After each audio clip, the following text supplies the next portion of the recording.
Bonjour à tous pour ce nouveau live. Aujourd'hui, qu'est-ce qu'on va faire? On va essayer de formuler des belles questions. Alors, quand vous avez des questions justement ou si vous voulez les faire tester, écrivez-les dans les commentaires et puis je vais les lire et puis je vais y voir avec vous. Je vais essayer de trouver une belle formulation avec vous pour faire que la réponse soit bonne. Parce qu'on s'entend. Euh, Là, je m'excuse, je baisse les yeux une fois de temps en temps pour vous regarder mes feuilles, mais les réponses qu'on obtient, ça dépend de la façon qu'on formule notre question. Et ça semble évident, là, mais on ne prend pas toujours le temps de bien formuler notre question et c'est là qu'on se ramasse avec toutes sortes de problèmes. Alors, pour que ce soit concret, aujourd'hui, on va y aller avec des exemples de la vie de tous les jours. Hein? Alors, j'explique. Disons qu'il y a quelque chose qui vous arrive, puis là, votre réflexe, c'est « Ah, c'est quoi mon problème? » Est-ce que c'est une bonne question, ça? C'est quoi mon problème? Pas vraiment.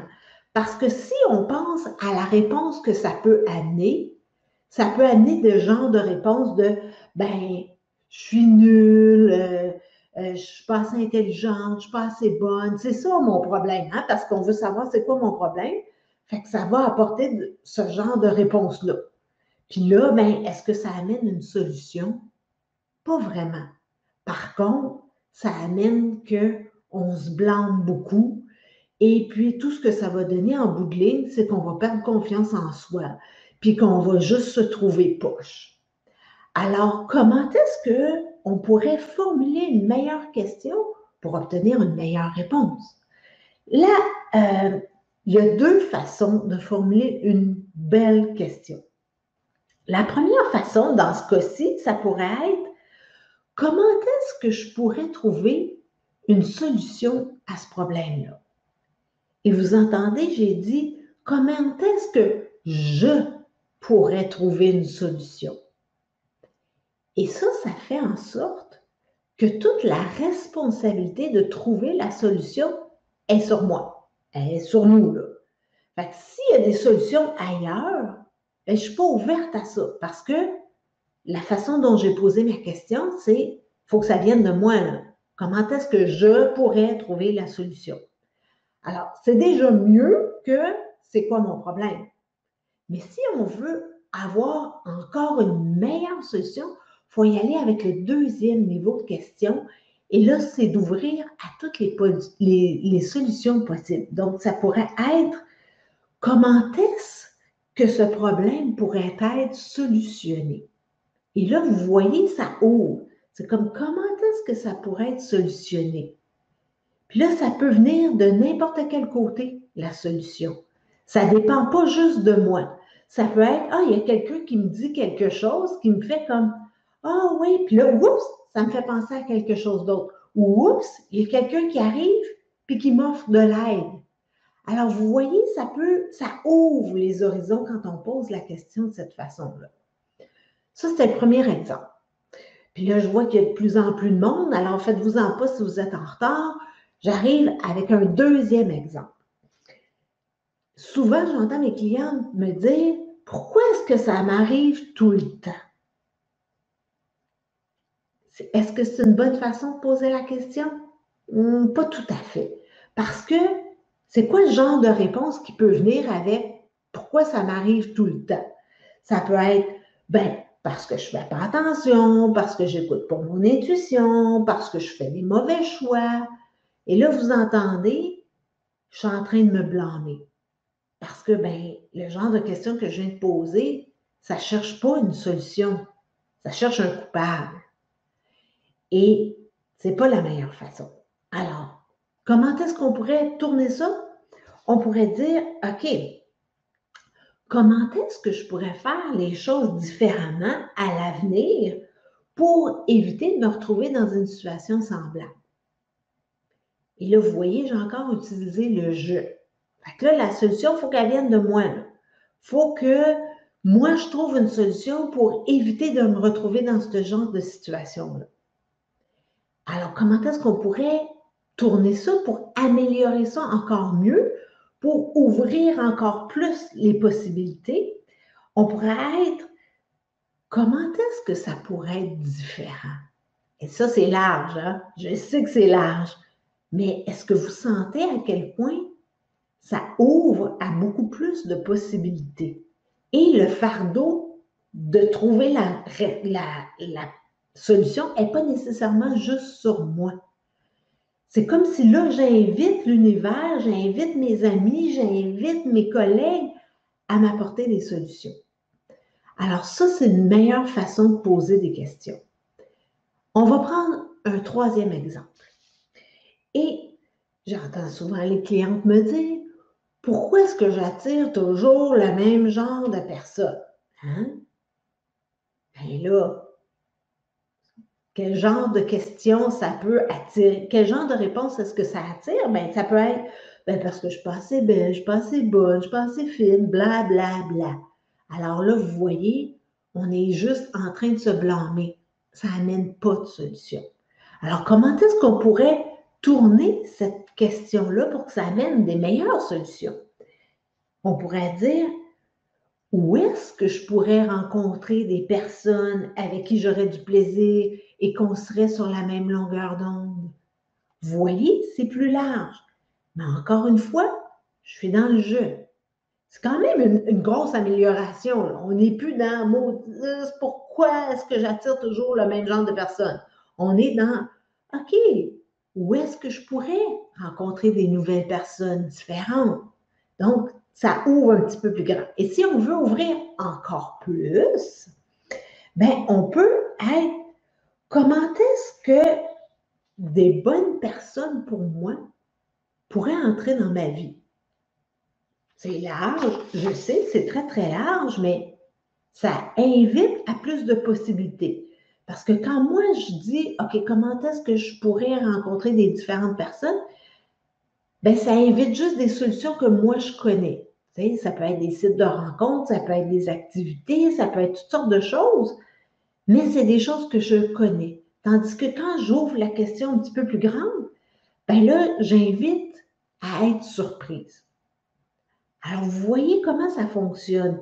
Donc, il y a plusieurs façons de poser des questions et plus on ouvre, plus les solutions peuvent venir de sources différentes et de sources qu'on ne connaît pas nécessairement.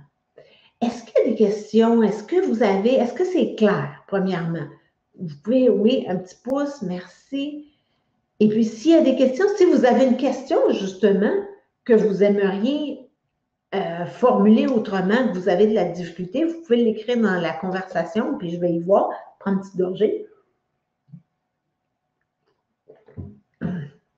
Pardon. Sinon, j'ai un autre exemple. OK, vous savez, moi, je travaille beaucoup avec la relation qu'on entretient avec l'argent. J'entends souvent la question, pourquoi est-ce que j'ai des dettes? Et, bien, c'est quoi la réponse probable à ça? C'est parce que je ne sais pas calculer, je ne sais pas gérer un budget, je n'ai pas fait les bonnes études, blablabla. Bla, bla. Encore du blâme, encore des réponses qui nous amènent à diminuer notre confiance en soi. Pas vraiment bon. Comment est-ce qu'on pourrait tourner cette question-là pour amener plus de solutions? C'est comment est-ce que je pourrais cesser d'accumuler les dettes et même les rembourser? Et là, vous voyez, c'est encore tout sur moi. Évidemment, on s'entend là, c'est probablement vous qui allez devoir les rembourser, mais peut-être que vous pourriez avoir de l'aide de l'extérieur.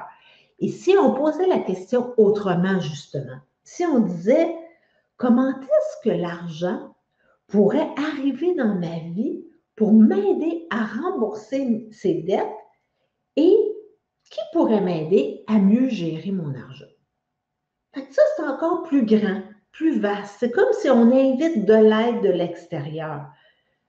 Et ça peut faire en sorte, on ne sait pas hein, comment ça peut arriver, l'argent, c'est vraiment complètement fou. Tout ce que j'entends, là, même moi qui travaille là-dedans, j'arrête pas d'être surprise. Alors, c'est vraiment d'ouvrir au plus grand pour inviter une variété de réponses et même des réponses auxquelles vous ne vous attendriez pas. Alors voilà pour la formulation des questions. Et comment est-ce qu'on peut utiliser l'EFT avec ça? Et ce que j'aime beaucoup, c'est d'utiliser l'EFT parce que quand on utilise l'EFT, on tapote sur soi et c'est comme si on invite la mémoire du corps à obtenir des réponses et c'est comme si on s'ouvre aussi. Donc, on pourrait être, mettons que vous avez un problème X, ça pourrait être comme, même si en ce moment, je ne sais pas c'est quoi la solution à ce problème-là. Et je m'ouvre à obtenir des réponses. Même si j'ai aucune idée en ce moment, ce serait quoi la meilleure solution? Je m'ouvre à obtenir des réponses, à obtenir des signes et je m'ouvre à les reconnaître. Même si en ce moment, je ne sais pas ce serait quoi la solution à ce problème-là. Je m'ouvre à recevoir toutes les réponses dont j'ai besoin. Et là, on irait sur les autres points en créant de l'ouverture. Je m'ouvre à recevoir la réponse dont j'ai besoin. Je m'ouvre à recevoir l'aide dont j'ai besoin. Je m'ouvre à recevoir les ressources dont j'ai besoin pour solutionner ce problème. Je m'aide à recevoir toute l'aide nécessaire. Et je m'engage à reconnaître l'aide quand elle va être mise sur mon chemin. Et je m'engage à prendre action en suivant les signes qui ont été mis sur mon chemin. Et je m'ouvre à recevoir l'aide. Je m'ouvre complètement à recevoir l'aide. Alors ça, c'est une façon d'utiliser l'EFT pour aller chercher des réponses. Et des fois, en tapotant comme ça, vous avez un flash, vous faites comme « Oh mon Dieu, je n'avais pas pensé à ça. OK, ah oui, je pourrais contacter telle personne. Ah, je pourrais faire les choses autrement. » Alors, cette façon de faire de l'EFT va vraiment comme réveiller quelque chose en vous et vous seriez surpris de voir les réponses que ça pourrait vous apporter. Et quand vous voulez faire de l'EFT, disons que si on prend une des questions du début, vous vous demandez pourquoi je ne fais jamais confiance aux bonnes personnes. Ça, j'entends ça souvent avec mes clients. Pourquoi je ne fais pas confiance aux bonnes personnes? Hein? Et là, vous ne voulez pas nécessairement obtenir une réponse de l'univers, mais vous voulez aller nettoyer des événements du passé en lien avec ça. Et vous ne savez pas où est-ce que ça a pris racine. Une autre façon de faire de l'EFT, c'est de faire ce qu'on appelle du tapping lent. Et là, je sais, c'est très étrange. Et vous faites simplement tapoter très lentement comme ça sur le dessus de votre tête en demandant où est-ce qu'il faut que j'aille? Est-ce qu'il y a un événement relié avec le fait que je ne fais pas confiance aux bonnes personnes qui auraient besoin d'être nettoyées? Et là, vous tapotez comme ça lentement, très lentement, et souvent, au bout de quelques secondes, vous allez penser à quelque chose de votre passé. Ça va vous faire penser à « Ah oui, OK, ça a peut-être commencé à cette époque-là. » Et là, vous pouvez utiliser la technique du film par rapport à cet événement-là parce que l'EFT, c'est vraiment important d'aller sur des événements précis. On n'est pas comme, on ne se mettra pas à tapoter comme « Ah, je ne fais jamais rien de bon dans la vie, j'attire jamais les bonnes personnes. » Parce que ça, c'est vraiment, ça va ouvrir, puis c'est comme, mon Dieu, ça ne va pas vous faire du bien, ça va probablement plus vous déprimer. C'est comme, oh mon Dieu, je ne suis donc pas une bonne personne, c'est juste ça qui va sortir de ça. Alors, il faut absolument y aller avec des événements précis. Donc, plus vous êtes ciblé, plus ça va fonctionner et plus vous allez aller sur des événements précis, vous allez comme, si on parle de la table, peut-être que j'attire toujours les mauvaises personnes, c'est comme le plateau de la table. Et là, les pattes de table sont les événements. Et plus vous allez vous occuper des événements, vous allez abattre des pattes de table et à un moment donné, le plateau de la table qui, j'attire jamais les bonnes personnes, va tomber et il y a d'autres choses qui vont se manifester dans votre vie. Vous allez commencer à rencontrer des gens qui sont bons pour vous, avec qui vous cliquez et avec qui vous pouvez avoir confiance. Alors, s'il n'y a pas de questions, c'était pas mal ça que je voulais vous expliquer. Donc, une des meilleures façons de poser des questions, c'est d'ouvrir à soit moi, moi je peux trouver une solution, mais ça, c'est juste le premier niveau. Le deuxième niveau, c'est comment je peux créer encore plus d'ouverture en invitant les solutions, donc en ouvrant la question encore plus pour obtenir des meilleures solutions. Donc ça, c'était la première chose dont je voulais vous parler. La deuxième chose, c'est de faire du tapping en posant la question pour obtenir les solutions.